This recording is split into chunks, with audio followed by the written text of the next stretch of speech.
right, so this is the second part of 5-4. So you should have already done the part where we were looking for parts of like sides of the triangle. And now we're going to be applying trig functions to finding the area of a hexagon. And so let's get this to work, hopefully.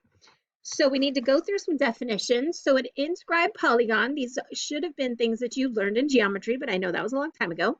So an inscribed polygon is a polygon whose vertices lie on a circle. So it looks something like this. And I know that looks a little warped, but that should be a circle, not an oval. So when every single one of the points lie on the circle, that's called an inscribed polygon.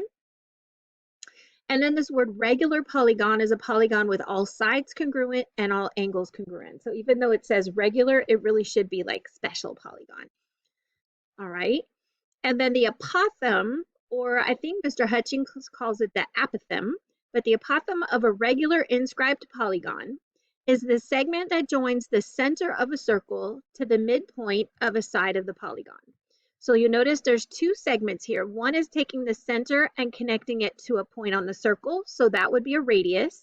And then one is taking the center and connecting it to the midpoint of a side, and that's called the apothem. So note that the apothem is perpendicular to the side and it goes through the midpoint of the side.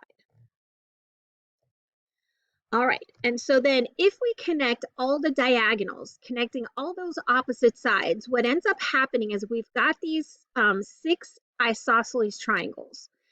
And so then because it's a regular polygon, these 6 sides are also congruent. So that means I have 6 congruent isosceles triangles.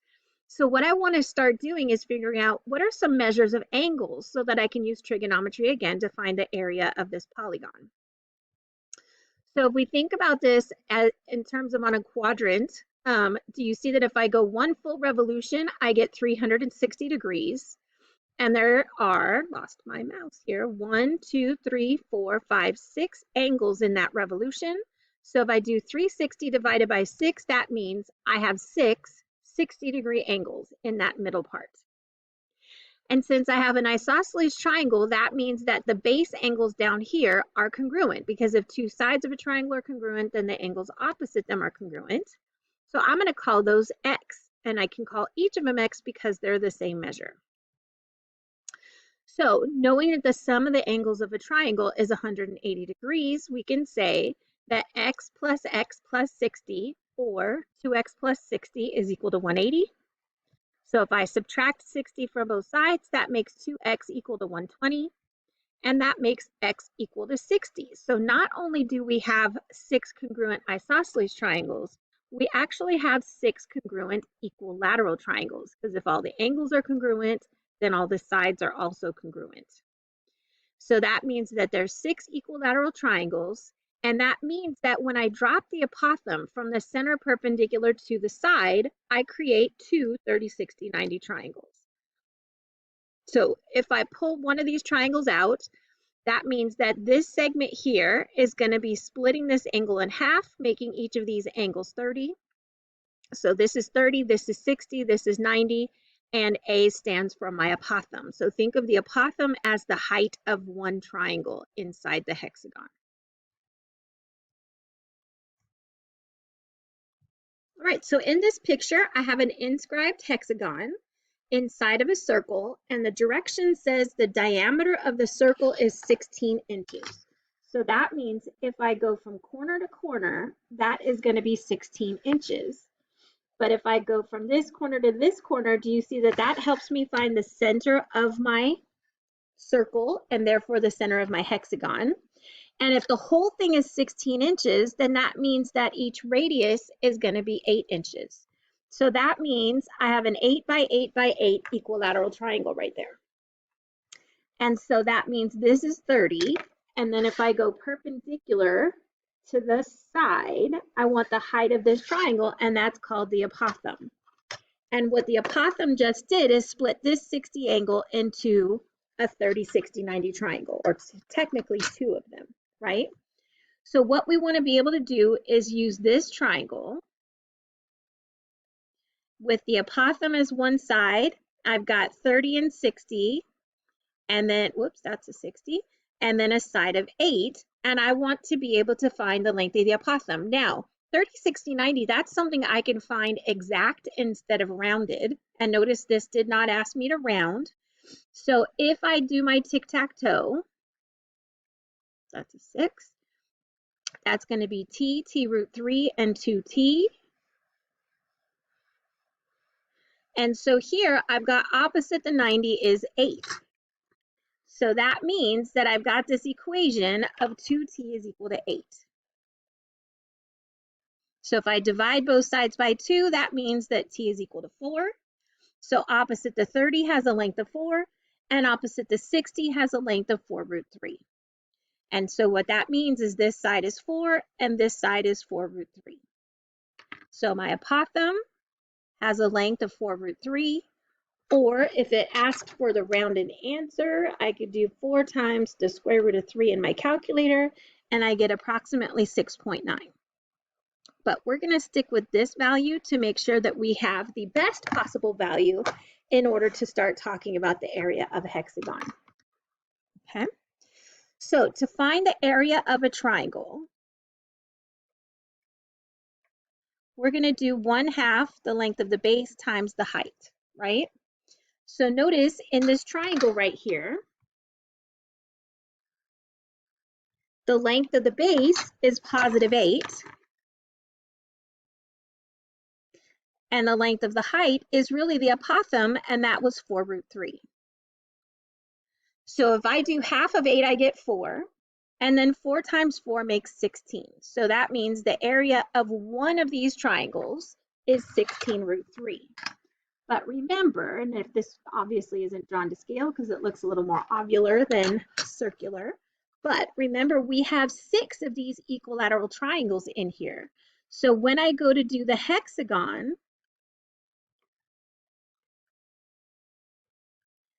then that means that I have an area of one triangle at 16 root 3, and then there's 6 of those all together.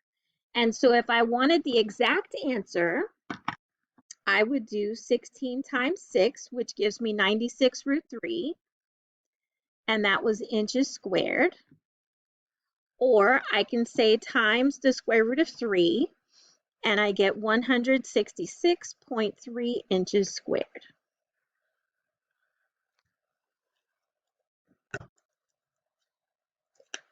All right, so at any point you can always pause this and rewatch sections that you need to.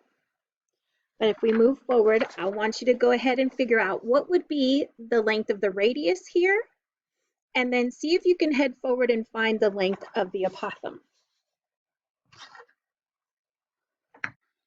So again, I'm going to go ahead and put these in here.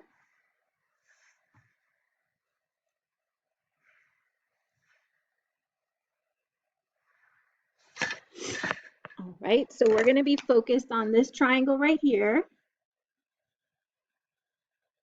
All right, and if I can get the area of this yellow triangle and then I multiply that by 6, I get the area of the entire hexagon. Okay, so if we look at this triangle, it says the diameter is 10 inches. So that means I can split that diameter into a radius of 5 and a radius of 5. So this is an equilateral triangle where all the sides have a length of 5. So to be able to find the area, we've got to find the length of the apothem here, right? So again, equilateral triangle tells me these are both 60, and this 60 gets split into 30 and 30. So I'm looking at a 30, 60, 90 triangle where opposite the 30, we don't really know. Opposite the 90, we get a 5, and opposite the 60 is the apothem that I'm looking for. So if I do my 30, 60, 90 triangle chart, go ahead and see if you can get ahead of me and predict what the apothem would be.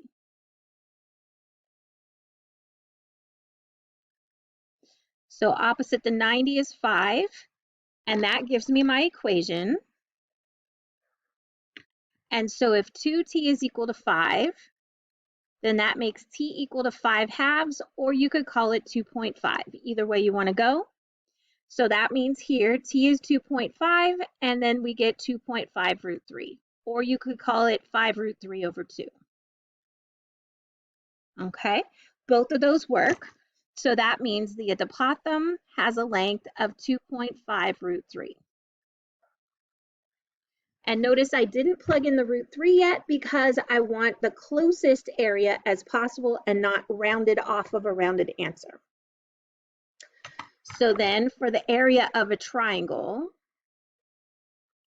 we're going to do 1/2 the length of the base of this triangle, which is 5, times the length of the apothem, which is 2.5 root 3. So I believe that's 6.25. So we're going to do 1/2 times 5 times 2.5, ignoring the root 3, and we get 6.25 root 3. So that's the area of the yellow triangle. And then when I do the area of the hexagon, again, there's 1, 2, 3, 4, 5, 6 of those triangles in there. So it's going to be 6 times 6.25 root 3. And so if I wanted an exact answer, I would have 37.5 root 3, and that would be inches squared. Or if I wanted a rounded answer, I would multiply that by the square root of 3, and I would get 64.95, which is about 65.0.